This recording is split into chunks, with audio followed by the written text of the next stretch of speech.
हमारे चैनल सूरत गुरुकुल को सब्सक्राइब करना ना भूलें और बेल आइकन पे क्लिक करें। वर्णिवेशरमणीयदर्शनम् मन्दहासरुचिराननाम्बुजम् पूजितं सुरनरोत्तमेर्मुदा धर्मनन्दनमहं विचिन्तये। ॐ अवतारिणे श्री स्वामिनारायणाय नमो नमः। ॐ श्री हरिकृष्णाय नमो नमः। ॐ श्री पूर्णपुरुषोत्तमाय नमो नमः।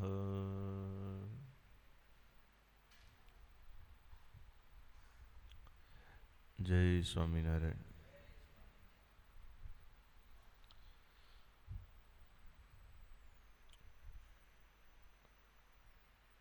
ધીરજ આખ્યાનમાં મયુરધ્વજ રાજાની કથા સ્વામીએ સંભળાવી આપણને. એક ભગવાનનો ભક્ત એવો છે કે જેની કસોટી કરવાનું ભગવાનને મન થઈ જાય છે કે ચાલો હું આની પરીક્ષા કરું. અને એ ભક્ત પણ એવો છે કે ભગવાન ખુદ પરીક્ષા લેવા આવે તો પણ પાસ થઈ જાય છે. આપણે તો પરીક્ષા લેવાય આવતા નથી. આપણે રૂબુરાય જેવું કરવું પડે ત્યારે મેળ આવે. ખબર તો પડે ભગતમાં નામ આવે છે કે નહીં. ત્યારે સ્વામી એવા જેટલા મોટા મોટા રાજા હતા કે જે રાજ્ય તો કરતા હતા પણ એમની સાથે એમણે કંઈક ભગવત બુદ્ધિ હતી.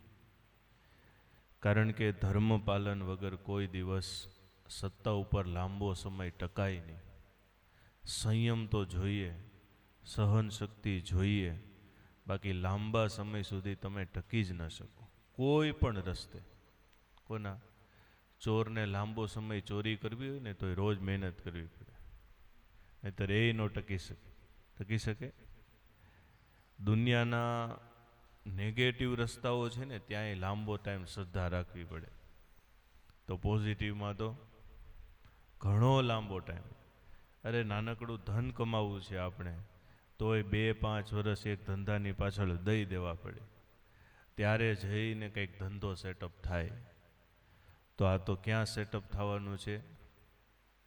ભગવાનના ધામમાં નહીં, ભગવાનના હૃદયમાં સેટઅપ થવાનું છે. અને જ્યાં એ ભગવાન છે ત્યાં ધામ તો છે જ. પછી તત્ર શ્રી વિજયોર ભૂતિર ધ્રુવા નીતિર મતિર મમ યત્ર યોગેશ્વર કૃષ્ણો તત્ર પાર્થો ધનુર્ધર. જ્યાં એ ભગવાન છે ત્યાં તો બધું જ છે. એટલે આપણે ક્યાં સ્ટેન્ડ બાય થવાનું છે? ઠાકોરજી પાસે. અને ત્યારે એવા ભક્તોની સ્વામી વાતો લખે છે કે જેમણે અત્યંત કસોટીમાંથી પસાર થઈને પણ ભગવાનને કેવી રીતે દ્રઢતાથી પકડી રાખ્યા, જરાય જવા દીધા નહીં. ઓલા સર્કસ હોય ને એમાં એક ઓલી રાઈડ આવે, એને બુલ રાઈડ કે. શું કે?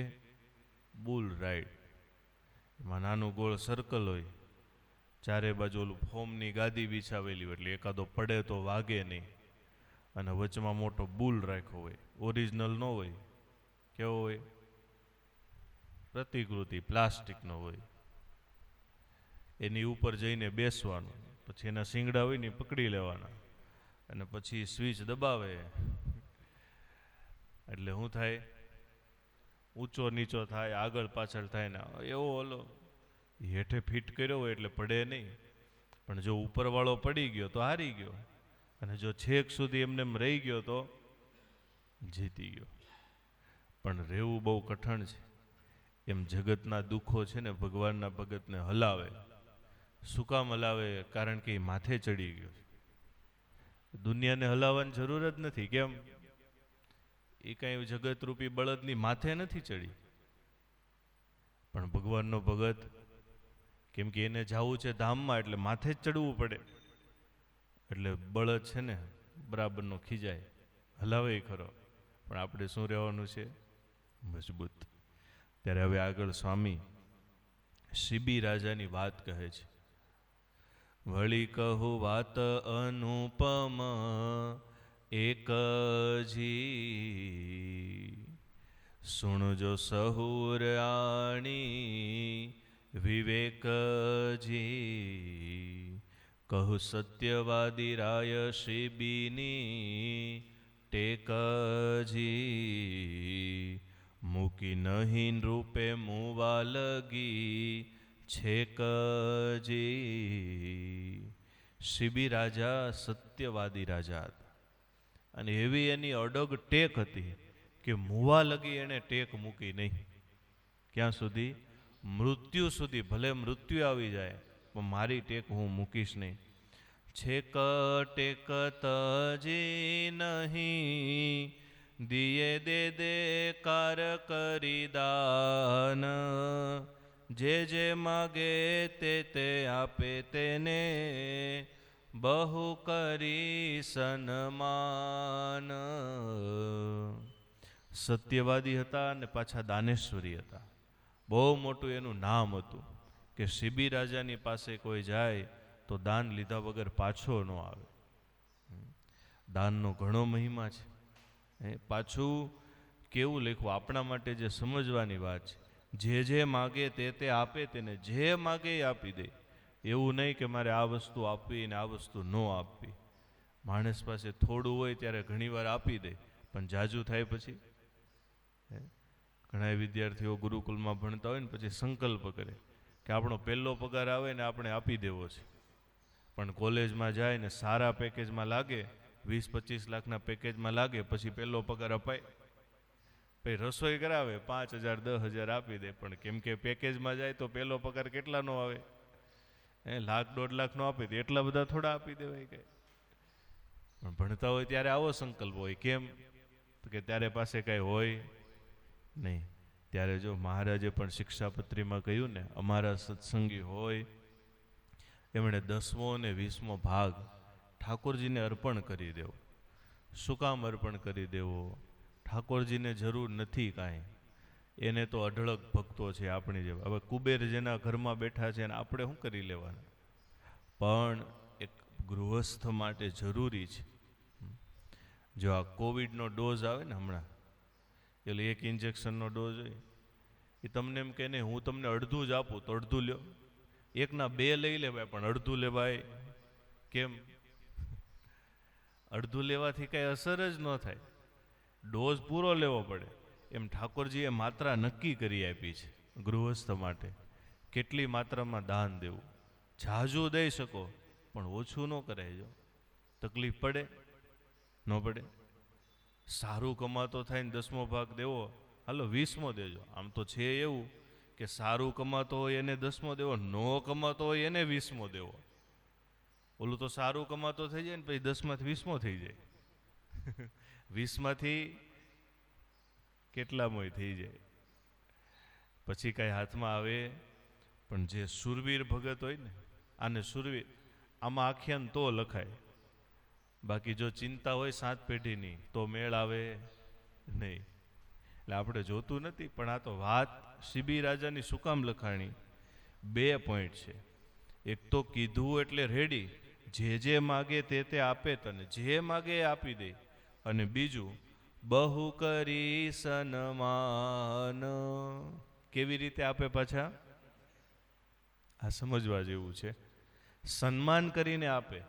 નહીતર જગતમાં આપણે રીતિ કેવી કે કોઈ માગવા આવે આપણી પાસે એટલે ઓટોમેટિક આપણે ઊંચા થઈ જાય, સામેવાળો નીચો થઈ જાય. વર્તન પણ ફરી જાય માણસનું. અને એક વખત હજી દાન તો એક બાજુ રહ્યું, ચાલો કોઈને ખાલી ઉછીને આપ્યા હોય ને, તમે જેની પાસેથી લીધા હોય 10 દિવસ પછી એને મળજો, તમારી આંખ નીચી થઈ જાય ને એની આંખ ઊંચી થઈ જાય. આટલો ધનનો પ્રભાવ છે આ. પણ એ પ્રભાવની વચ્ચે આપ્યા પછી એનું સન્માન કરવું પાછું, કે વાહ ધન્યવાદ છે તને, તું હતો તો હું તને દઈ શક્યો. હે, ખરેખર એવું જ છે. ગરીબ છે એટલે દાન અપાય છે, બાકી અપાય કોણ લેવા આવે? આપી જવું જોઈએ કોઈક પૈસાવાળાને, લે મારા તરફથી 100 રૂપિયા. શું કરે? તું 200 લઈને હાલતો થા, બાકી બીજી વાર આવતો નહીં આવી રીતે. મારે ક્યાં તાણ છે? એટલે જેની પાસે બહુ હોય ને, આપતા હોય ને, એને અહમ ન કરવો.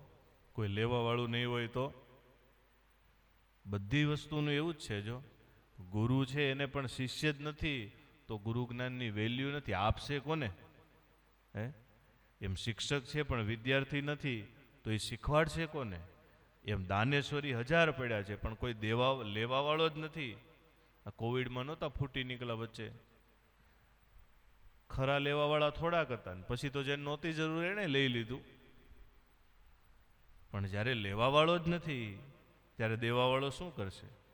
ત્યારે શિબી રાજા મનમાં એવો વિચાર કરી અને દાન તો આપે છે, પણ દાનની સાથે પાછા સન્માન આપે છે કે વાહ, એ તમે અમારે આંગણે પધાર્યા, મારા બહુ મોટા સદભાગ્ય કે તમને દેવાનો અવસર પ્રાપ્ત થયો. એમ કરીને આપે અને વળી પાછા એનું સન્માન કરે.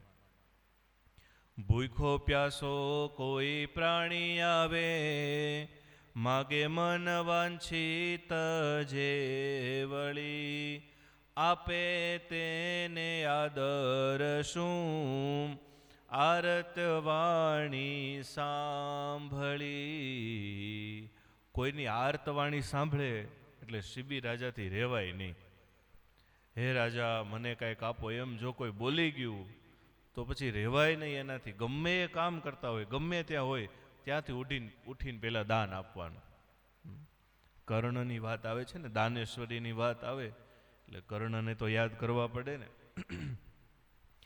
ખબર હતી કે આ ભૂદેવ નથી, આ કોઈ બીજું જ છે, તોય કવચ અને કુંડળ આપી દીધા. કેમ? તો કે દાન દેવું એટલે દેવું.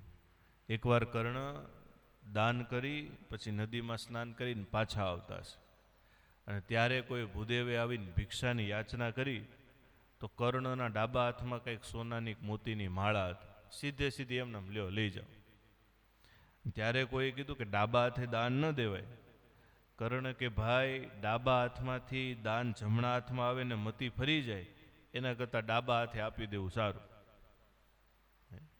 આપણે સંતો નથી ઘણી વાર પછી હસાવતા, એક હતા શેઠ, તમે નહીં હો, ઓલા શેઠ.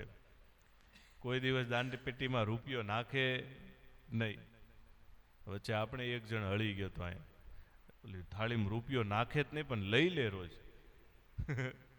એ માંડ છૂટા મળ્યા, લઈ લે રોજ, બોલ.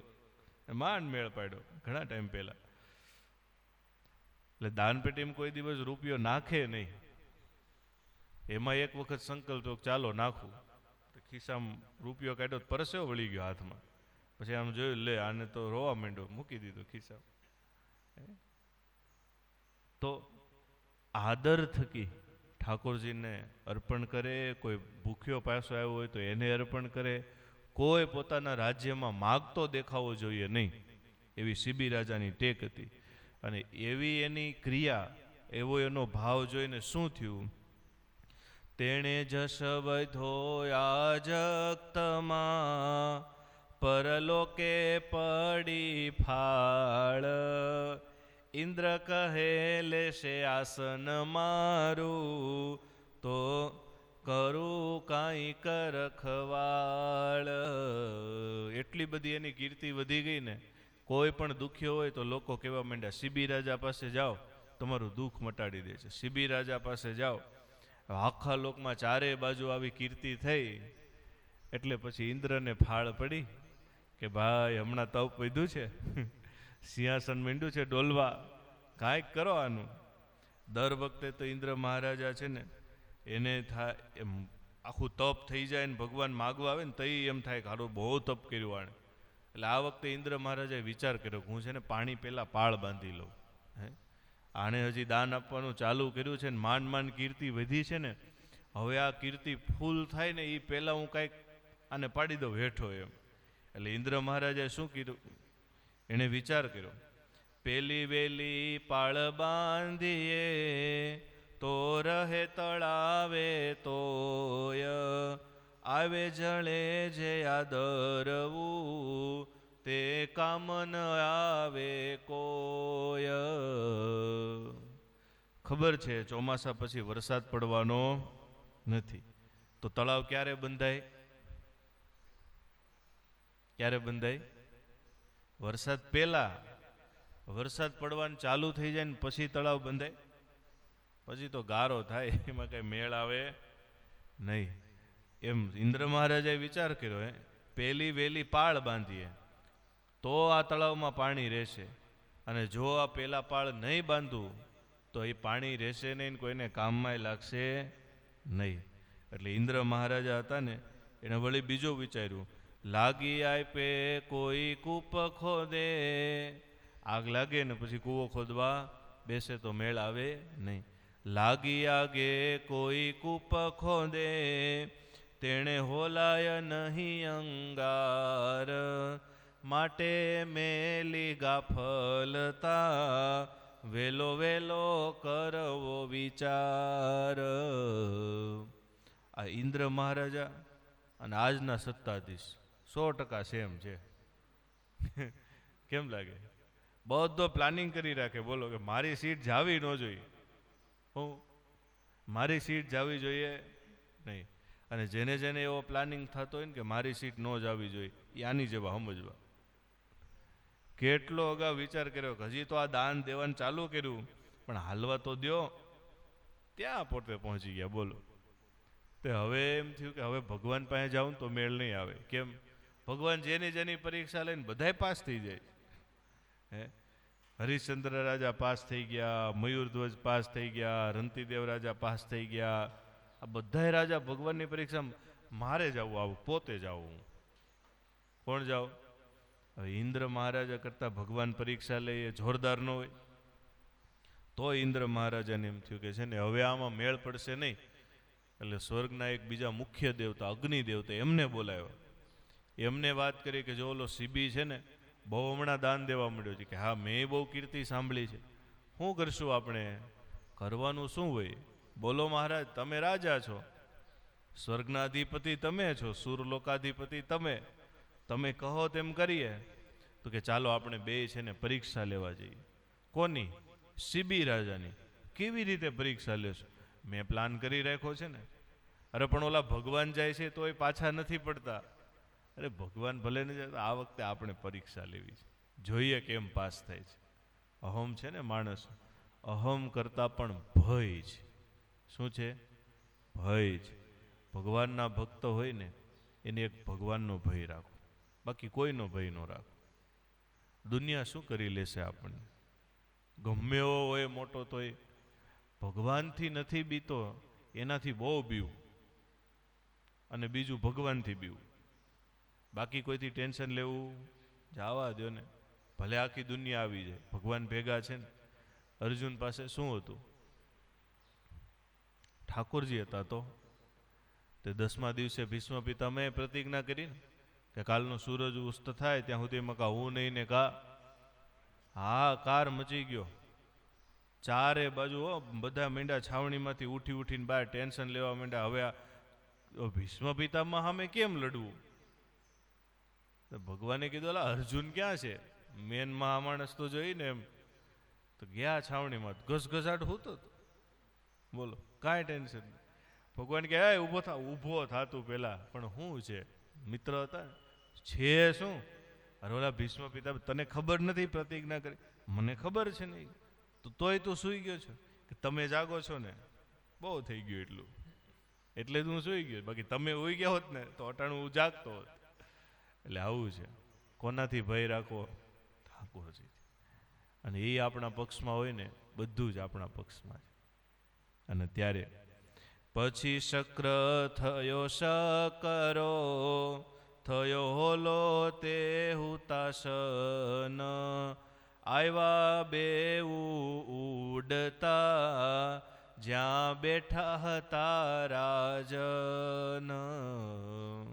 ઇન્દ્ર મહારાજે પ્લાન આપ્યો કે જો તું છે ને હોલો થા. હોલો જોયો છે ને કબૂતર જેવા, થોડોક નાનો આવે કબૂતર. કલર અલગ હોય થોડો. અને હું થાઉં શકરો. શકરો કહેતા બાજ. હવે એ શાકાહારી ન હોય, એ હોય કેવું? પ્યોર માંસાહારી. તો કે હું બાજ થાવ અને તું હોલો થા. અગ્નિ મહારાજ કે સારું, પછી તારે આગળ ઉડવાનું ને હું તારી પાછળ ઉડીશ. સ્પીડ કોની જાજી હોય? બાજની જાજી હોય. પણ છતાંય આ તો બે નાટક કરતા હતા ને. તારે સ્પીડથી ઉડવાનું, હું ધીરે ધીરે આવીશ. અને જેવો નજીક આવીને એકાદી ચાંચ મારું ને ત્યારે પડી આમ ગથોલિયું ખાઈ અને શિબી રાજાના ખોળામાં પડી જવા. તારે એટલું જ કરવાનું, બાકીનું હું બધું સંભાળી લઈશ. અગ્નિદેવ કે કાંઈ વાંધો નહીં, મંજૂર. પછી શક્ર થયો શકરો. શક્ર એટલે ઇન્દ્ર અને શકરો એટલે બાજ. થયો હોલો તે હુતાશન. હુતાશન એટલે અગ્નિ. હૂત એટલે જેની આહુતિ અપાતી હોય ને એ દ્રવ્યને હૂત દ્રવ્ય કહેવાય. અશન એટલે એનું જે પાન કરે છે, એને જે ખાય છે, એ અગ્નિદેવ. આવ્યા બે ઉડત્યા જ્યાં બેઠા હતા રાજન. અને શિબી રાજા બેઠા હતા, આ ચારે બાજુ બીજા એના માણસો બેઠા હતા અને વાતચીત હાલતી હતી. અને ત્યાં શિબી રાજા જુએ એમ પેલો બાજને આગળ હોલો, ને બાજે હોલાને જ્યાં એક ચાંચ મારી ત્યાં હોલો ગથોલિયું ખાય. કપોત ગયરો આવી ગોદમાં, બેઠો શકરો સામો સુજાણ. આપ મારા તું આહારને, મારા ભૂખે જાય છે પ્રાણ. સીધો હોલો આવીને રાજાના ખોળામાં પડ્યો. એટલે જેવો ખોળામાં પડ્યો રાજા એમ ઝસકી ગયા. અને 5 જણા બેઠા હતા એ સીધા શું થયું. એક જણાએ તો સીધી આમ તલવાર કાઢી. રાજા કે શાંત. ત્યાં તો બાજ આમ એક ચક્કર લગાવી અને આવીને સામે બેઠો અને જોવો માંડ્યો હોલા સામે. શિબી રાજા સમજી ગયા આ બાજે શું કરવું છે, હોલાનો શિકાર કરવો છે ને હોલો મારા ખોળામાં આવી ગયો. હવે 5-7 જણા બેઠા હોય એટલે બાજે કાંઈ તડાપ મારી શકે. આગળ આવીને બેઠો અને બેઠો તો ખરા, પણ માંડો આમ જોવા ચકળ વકળ આંખો. એટલે શિબી રાજા સમજી ગયા. શિબી રાજાએ કીધું, હે બાજ, તો હુઆ આ હોલાને તો હવે ભૂલી જા. મારે આંગણે એમનેમ કોઈ આવે તોય હું એને જો જોતું હોય એ આપી દઉં. આ તો મારા ખોળામાં આવીને પડ્યો, આને હું હવે તને આપીશ? આ તો મારા શરણે આવી ગયો છે. ત્યારે બાજને વાચા ફૂટી. બાજ કે હે શિબી, મને બહુ ભૂખ લાગી છે. તને ખબર છે મારે કાંઈ બીજો શાક દૂધ ફળ ફ્રૂટનો આહાર નથી. મારો આહાર હોલો છે. એના માટે મેં બહુ મહેનત કરી છે. ક્યારનો એની પાછળ પડ્યો છું, ક્યારનો ઉડું છું. માટે તું મને આપી દે ને, મને બહુ ભૂખ લાગી છે, નહીં તો સારું નહીં થાય. શિબી રાજા કે સારું નહીં થાય એટલે અહીંયા પૂરો કરી નાખશું.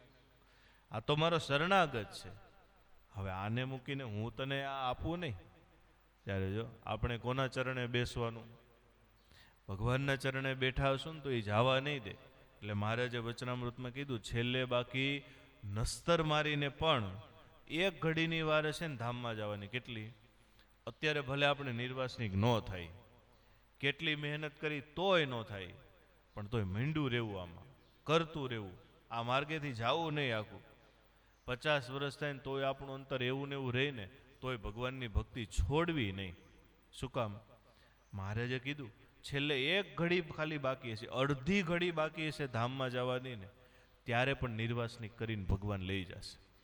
એને કરતા કેટલી વાર લાગે? હે, ભગવાનને આપને હારા કરવા ભગવાનને શું વાર છે? કંઈ એક ચપટી વગાડે ત્યાં નિર્વાસનિક. આપણે હું આખી દુનિયાને નિર્વાસનિક કરી મૂકે, બોલો. પણ ભગવાનનો ભક્ત ટકી રહે તોની વાત છે. એના ચરણમાં દ્રઢ થઈને પડ્યો રહે તો. હવે હોલો પાછો 2 પાક ફફડાવીને આગો ભાગે તો પતી જાય. પણ એક વખત જો ભગવાનના શરણે બેસી ગયા ને તો વાત પૂરી થઈ જાય. શિબી રાજા કે હે બાજ, આ તો તને નહીં મળે. ત્યારે શિબી કહે સુણ શકરા, શરણે આવ્યો તે કેમ અપાય. માં તો મારા શરણે આપ્યો, માગ્ય બીજું હોય મનમાં, જેણે કરી તારું દુઃખ જાય. અહીંયા તો મારે દુઃખ કાઢવાની આખી કચેરી ચાલે છે. તારે તારું ભૂખ કાઢવું છે ને, તારે બીજું જે જોતું હોય એ માગી લે, બસ. તારું દુઃખ જાતું હોય એવું હું તને બધું આપવા તૈયાર, પણ આ હોલો તને મળવાનો નથી. માટે તારે વિચાર કરીને જે બોલવું હોય તો બોલ. ત્યારે ઇન્દ્ર મહારાજાને થયું કે હવે ખરો ટાઈમ આવ્યો છે, માગી લઉં. શું માગી લઉં? આનું મોત માગી લઉં એમ. એને તો એ જ કામ હતું ને. અને અગ્નિદેવે આમ ગભરાયેલા હોલા જેવા થઈને પડ્યા હતા. એની સામે જોયું ને ત્યાં શિબી રાજાને એમ થયું આને તો ન જ દેવાય, બિચારો કેવો ડરી ગયો છે. અને બાજ સામે જોવે તો એ આમ ભૂખો તરસ્યો. શિબી રાજાએ કીધું તારે જે જોયું માગી લે. અને દાનેશ્વરી તો હતા જ. એક વખત હા પાડી પછી કોઈ દી પાછા ફરતા નહીં. અને કહી દીધું જોતું હોય એ માગી લે.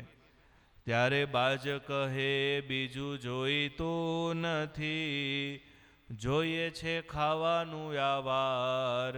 મારે બીજું કાંઈ નથી જોતું. તારી ધન સંપત્તિ લઈને મારે ક્યાં ઉડવું આકાશમાં? મારે તો આકાશમાં મહેલ નથી. મારે તો મારો માળો બરાબર છે. ત્યાં કાંઈ થોડા મારે સોનાનો માળો ને ચાંદીનો માળો ને મારે કાંઈ જરૂર નથી. રાજા જેટલું દાનમાં આપતો તેમાંથી કોઈ વસ્તુની બાજને જરૂર હતી. અને હતાય પહોંચે ઇન્દ્ર. હવે ઇન્દ્રના લોકમાં આ લોકના સુખ તો બધા નરક જેવા કહેવાય. તો આમ થાય એને અહીંથી લઈ જઈને કરવું હું? મારે તારું કાંઈ જોતું નથી, મારે તો ખાવાનું જોઈએ છે બસ. ત્યારે બાજ કહે બીજું જોઈતું નથી, જોઈએ છે ખાવાનું યાવાર. નિષ્કુળાનંદનો નાથ કરી, આયપમાસ એહ હોલા ભાર. આ હોલાનું જેટલું માંસ છે ને એટલું મને માંસ આપી દે ને, મારે બીજું કાંઈ નથી જોતું. શિબી રાજા મનમાં વિચાર કર્યો શિબી રાજા છે દયાનો નિવાસજી. હવે શિબી રાજા તો દયાળુ, કોઈ ભૂખો તરસો આવે તો એ જવા દે, એમાં માંસ ક્યાંથી લાવે? પાપ કરતા પામે બહુ ત્રાસજી, તેણે કેમ અપાય મારી પર માંસજી. તેનો તન મનમાં કર્યો તપાસજી. શિબી રાજાએ મનમાં વિચાર કર્યો કે હોલાને તો બચાવી લો, પણ હોલા જેટલું માંસ આપવું હોય તો કે એ કાંઈ થોડું રસ્તામાં રખડતું પડ્યું છે, નથી જમીનમાં ઉગતું કાંઈ. એ તો કોકને મારવો પડે તો માંસ મળે. શિબી રાજા દયાળુ, ઓહો બીજાને મારીને હું પાછો આને, તો એનું ઈ થયું. આ તો બધું ઉલમાંથી ચૂલમાં. ત્યારે જો આ ભગવાનના ભગત છે ને, હવે નવી જનરેશનને બહુ સમજવા જેવું છે. હમણાં બહુ બધા ચડ્યા છે. શેમાં? નોનવેજમાં. નોનવેજ ન ખાય તો આમ થાય, નોનવેજ કાંઈ નથી થતું. લોકો બાપ દાદા બધા 100 વર્ષ જીવી ગયા, તો 100 વર્ષે જેવી મજબૂતી હતી ને એવી 25 વર્ષે નથી આજે. બોલો, તો એ ક્યાં નોનવેજ ખાતા હતા? શું મળવાનું છે? તમારો હાથ કાપીને કોઈ ખાઈ જાય તો કેવું લાગે? ખાવા દો, લ્યો આંગળીને કટકા કરીને કરો ભજીયા, લ્યો હમણાં ખબર કેવું દુઃખ થાય. તો જેને મારો છે એને દુઃખ ન થાય? બિચારા માછલા હોય, મરઘા હોય, એનો શું વાંક છે? બોલી નથી શકતા, અબોલ છે, અબળા છે, તો એને મારીને ખાઈ જવાના. આપણી કરતા કોઈ મોટો હોય 7-8 પૂછો પૂરો ને આપણું કાંઈ હાલે એવું ન હોય ને પકડીને હાથ કાપી નાખે તો આપણે કેવું દુઃખ થાય? દુઃખની વાત જવા દો, કેવો અંતરમાંથી સાપ નીકળે. તો હું કાંઈ કરી નથી શકતો એટલે એમ, બાકી તો હમણાં તને બતાવી દો એમ. આ તો બિચારા પશુ પક્ષી અબોલ છે એટલે, બાકી જો એ બોલી શકતા હોત ને તો આપણા ભૂકા કાઢી નાખ્યા હોત. અને એનો જે ત્રાસ, એનો જે અંતરની આંતરડી કકળાય ને, એ જે સાપ લાગે ને, એ ખાનારો કેટલા જન્મે છૂટશે કાંઈ ખબર નથી પડતી, નો છૂટે. એટલે ભલા થઈને ભગવાનના ભગત હોય ને બહુ ધ્યાન રાખવું. ભગત તો ન જ ખાય કોઈ દી, પણ દીકરા હોય જુવાનિયા નાના મોટા સમજાવાય, બેટા બધુંય કરજે. શું? કદાચ નાનું મોટું ભજન ઓછું કરીશ ને તો હાલશે, પણ કોઈ દિવસ દારૂ ને માંસના રવાડે ચડશો નહીં, કોઈ દિવસ નહીં. એ બે વસ્તુ એવી છે માણસને ભાન ભૂલાવી દે છે. તામસી છે, નથી રહેતો ઠેકાણું પછી. અને કેટલાય પહોંચી ગયા છે ને કે એને કોઈનું ન મારું રહેશે, એ કે ભલે હું તારું રહેશે, કોઈનું નથી રહ્યું. અત્યારે તું કઈ ભૂપ જો આ દુનિયાનો.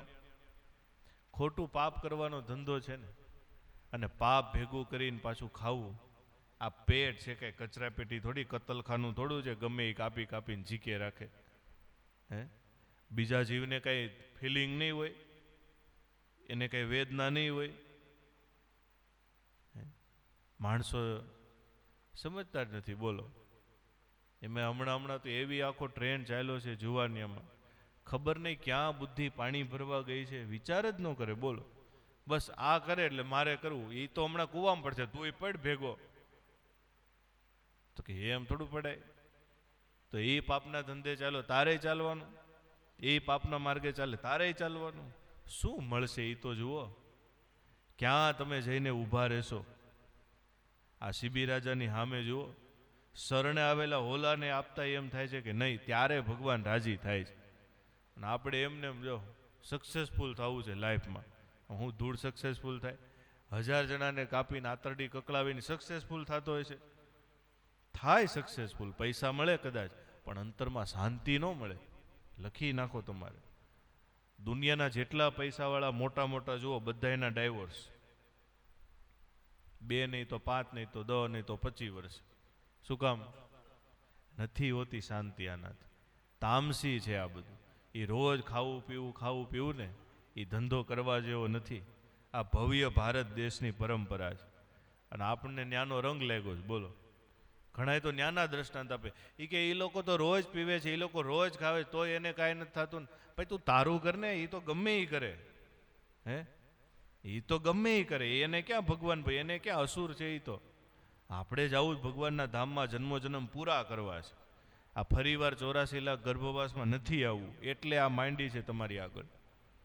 બાકી જો આવવું હોય તો તમે એને આવી જાવ ને. અહીંયા ગળદી ઓછી, એમ થાય ઘણા છે અહીંયા, 135 કરોડ છે. હે, વયા જાવ ત્યાં. આજે ઉલટાના ત્યાં જાય ને પછી શાકાહારી થઈ જાય. બોલો, અને અહીંના લોકોને ત્યાંનું ઘેલું લાગ્યું છે. વિદેશ છે ને એના કરતાં ભારત 10 વર્ષ પાછળ છે, બધાને ખબર છે. ત્યાં બધે 5G ટેકનોલોજી આવી ગઈ, 6G નું રિસર્ચ થાય. આપણે હજી 4G આખા દેશમાં પૂરું નથી પડી રહ્યું, માંડ. મતલબ શું કે એ લોકો અત્યારે જે કરતા હોય ને એ આપણે 10 વર્ષ પછી કરવાના છીએ. તો અત્યારે જોવું જોઈએ આપણે કે આ કરવા જેવું નથી. તો એ લોકો હવે ઉલટાના શાકાહારીમાંથી વિગન થાય છે. બોલો, વિગન તો દૂધ ઘી ન પીવે, એટલી કક્ષા સુધી આગળ વધે છે. બોલો, તો આપણે કાંઈક તો વિચાર કરવો જોઈએ. ગાંડાની જેમ મંડી પડ્યા છે ચારે બાજુ. હમણાં અમે જતા હતા રસ્તામાં, હવે સિટી ગુજરાતનું હો પાછું, બધા ગુજરાતી લોકો, કાઠિયાવાડી લોકો રહેનારા બધા, ત્યાં એક દુકાન હતી. બોલ, હવે નામ તો ઓલું સારું, એવા નામ આપણને પાસે યાદ ન રહે ને જડ દઈને, એવું કંઈક નામ લખ્યું હતું, નવીન. કીધું આ શું છે? એ કે હમણાં નવીન ચાલુ થયું છે એમ. મેં કીધું હું વળી ઓલા વચ્ચે નહોતા કુંભણિયા ભજીયા નીકળ્યા નવીન પ્રકાર. એવું કાંઈ છે શું? આ કે સ્વામી રેવા દો ને, આ નોનવેજ નીકળ્યું છે. અને ગાડીઓના થપ્પા ને થપ્પા. કોણ હોય? બધાય ગુજરાતી જ બધા. હો, શરમ આવવી જોઈએ. જાતા જવાય જ કેમ ને? અંદર પગ મુકાય જ કેમ?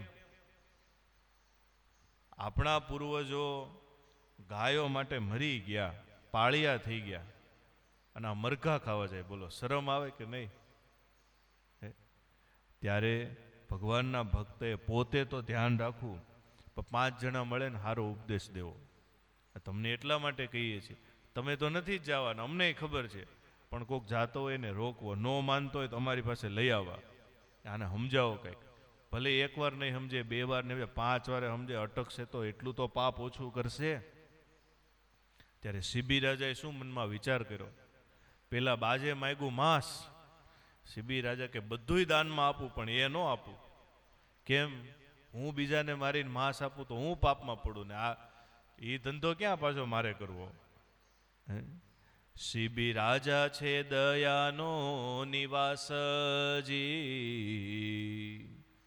દયાળુ રાજા છે.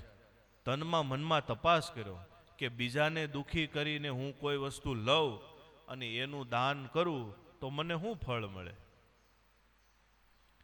ત્યારે જો ધંધા બિઝનેસ કરતા હોય ને ઘણા માણસો એવા હોય 4 જગ્યાએથી ઠપકારે, સમજી ગયા ને એમાં.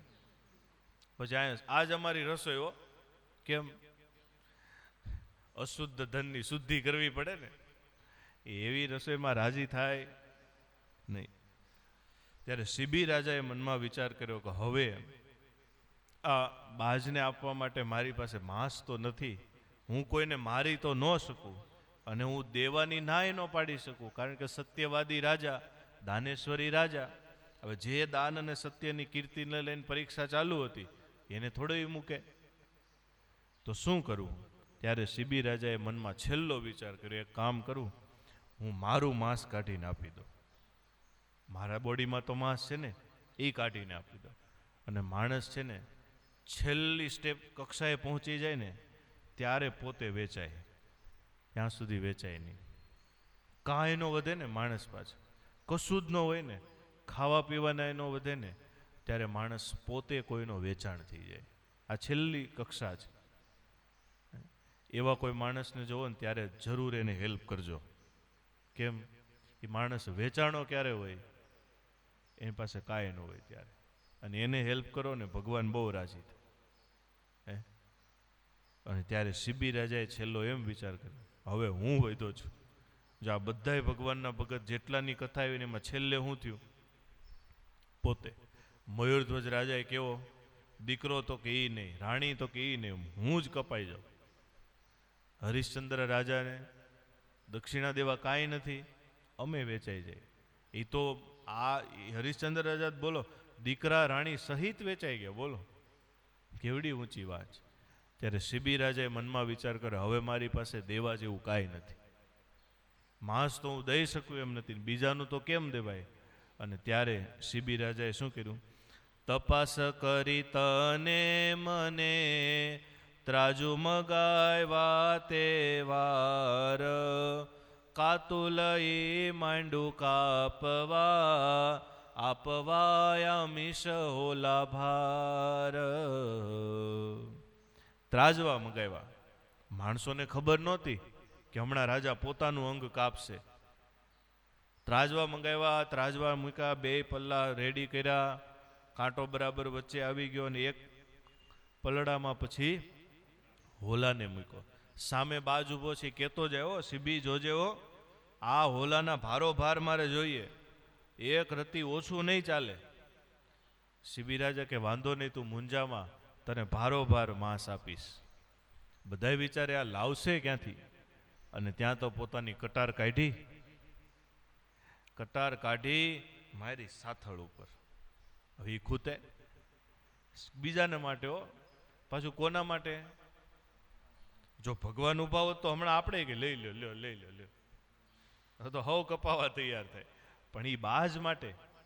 હવે એને પાછું ઓળખતો નથી કોણ છે, ક્યાંથી આવ્યો, હરી જાણે. તો એક બાજ માટે કટાર કાપી સીધી ખોતી સાથળમાં, અને જે 4 બાજુ ચીરા મારી અને સાથળમાંથી આવડું ડગલું કાઢ્યું માંસનું.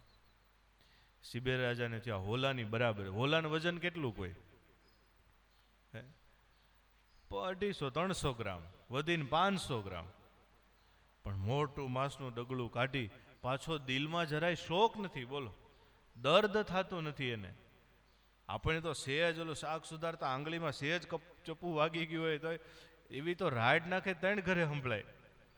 પાછો 3 દિવસથી તો બેન્ડેડ મારીને આટા મારતો હોય, કેમ જાણે હું થઈ ગયું હોય. શિબી રાજા હસતા મોઢે પોતાના સાથળમાંથી માંસનો ટુકડો કાપી અને મૂક્યો. બધાને એમ મનમાં હરેરાટી તો થાય ને, બધાને એમ થયું, અરે આ શું કર્યું? આપી દીધું. પણ આશ્ચર્ય ક્યાં થયું?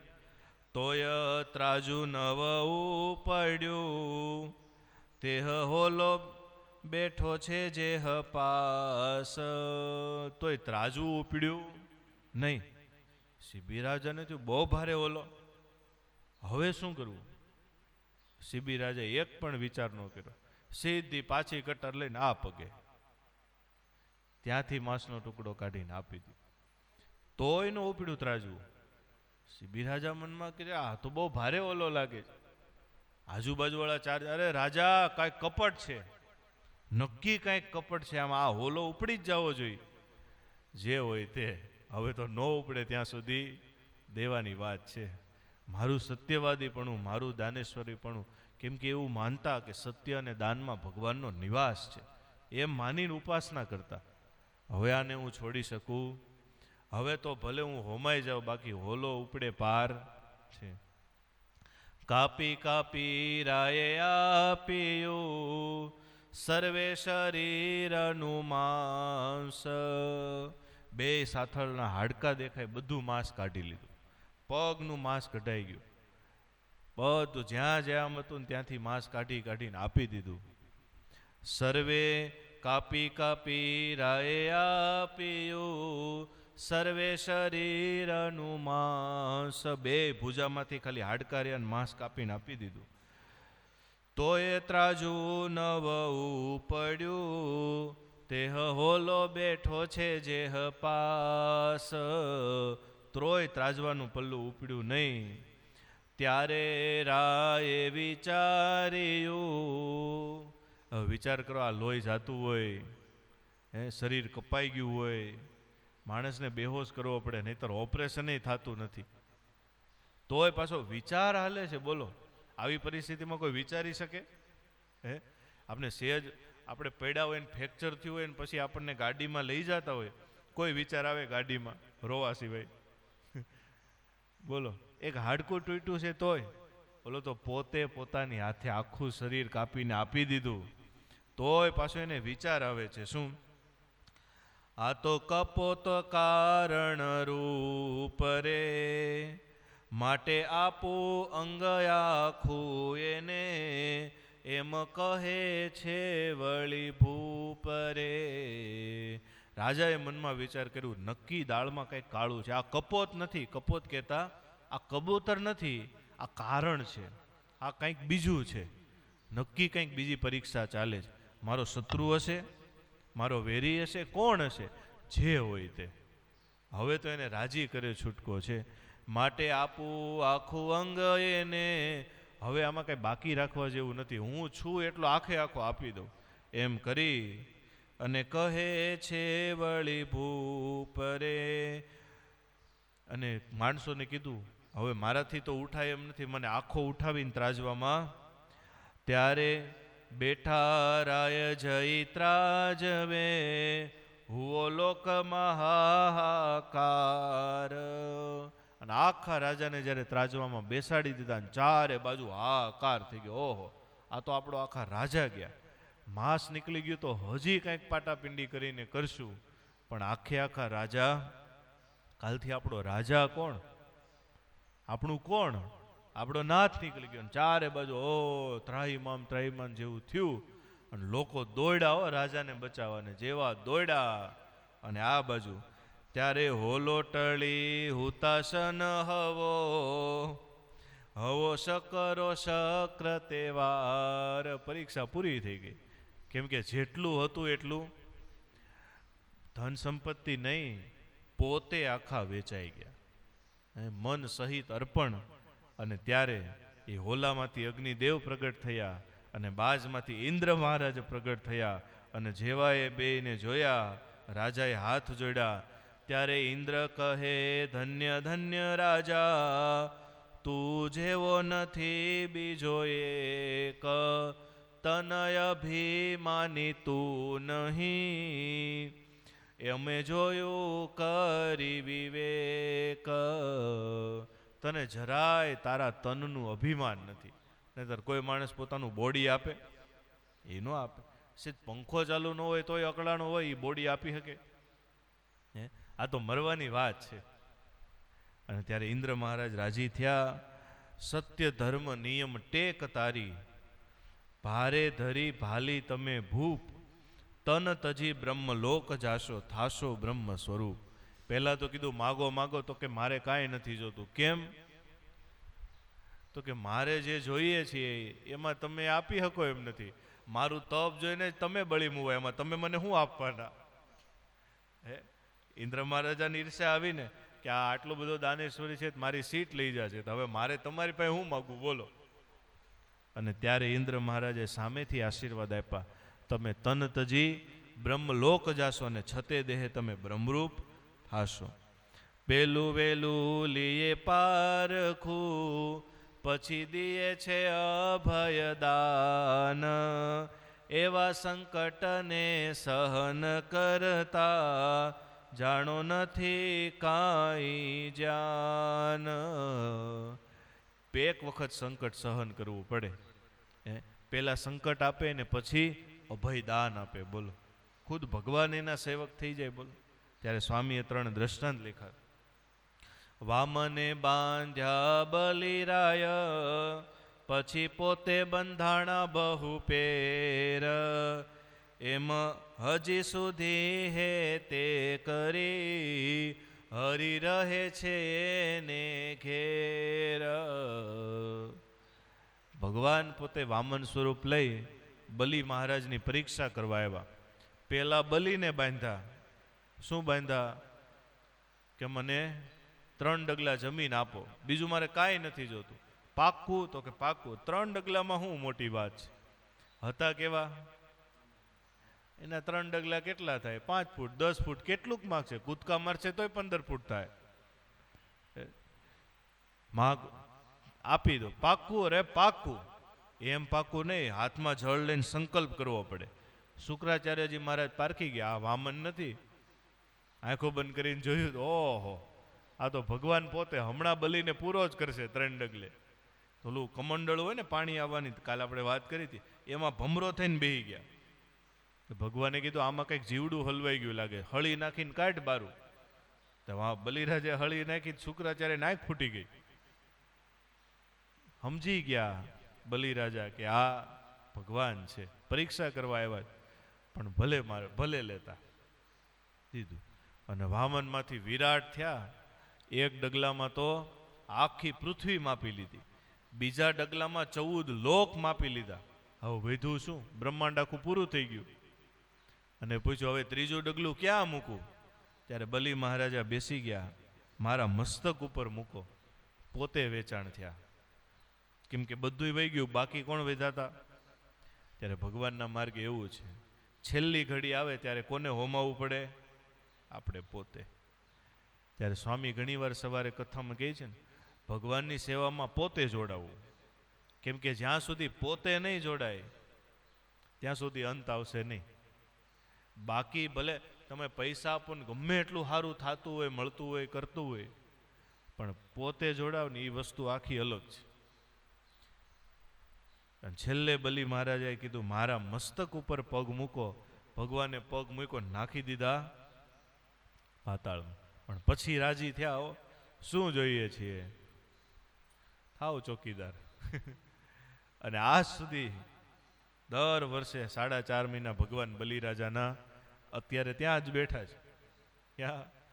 બલિ મહારાજાના દરવાજે બેઠા, દરબાણી કરી દીધા. બોલો, આટલી હિંમત છે, આટલી તાકાત છે ભગવાનના ભગતની. એમ વરદઈ સુરેશ ગયા, થયો અતિ જય જયકાર, નિષ્કુળાનંદ હરિભક્તને ગ્રહી લેવું એવું સાર. આવો સાર એ ભગવાનના ભક્તને શિબી રાજાના આખ્યાનમાંથી ગ્રહણ કરી લેવો. ત્યારે શિબી રાજાની આવી પરીક્ષા થઈ, છતાં ધીરજ રાખી, સહન કર્યું, પોતે સમર્પિત થઈ ગયા, તો ભગવાનના ધામમાં પહોંચવાનું અભયદાન મળ્યું. ત્યારે આપણે ભગવાનના ભગત છીએ. ક્યારેક આપણા માટે, ક્યારેક બીજા માટે. હમણાં ચટાઈ પાથરી છે ને બરાબરની ગળદી થઈ જાય, કોઈ ભગત આવે તો આપણે એને નીચે બેસાડીએ કે આપણે નીચે બેસી? આટલું તન અભિમાન આપણે હજી છોડવાનું છે. તો આમાં તો ક્યાં સુધીની વાત લખી ભગવાનના ભગતને જોતું હોય તો પોતાનું માથું આપવા તૈયાર. શિબી રાજાએ હોલા માટે આપ્યું. કોના માટે? તોય ભગવાન મળ્યા. તો આપણે ભગત માટે આપીએ તો દેવું ન પડે, એ પહેલાં આવી જાય. પણ દેવાની હિંમત હોવી, સંકલ્પ કરવો પડે કે હવે હવે આપી જ દઉં. એમય ન થાય હો, બોલવાથી ન થાય. અંતર્મનથી જ્યારે થાય ત્યારે ઠાકોરજી પહોંચે. સહજાનંદ સ્વામી મહારાજની જય. જય સ્વામિનારાયણ.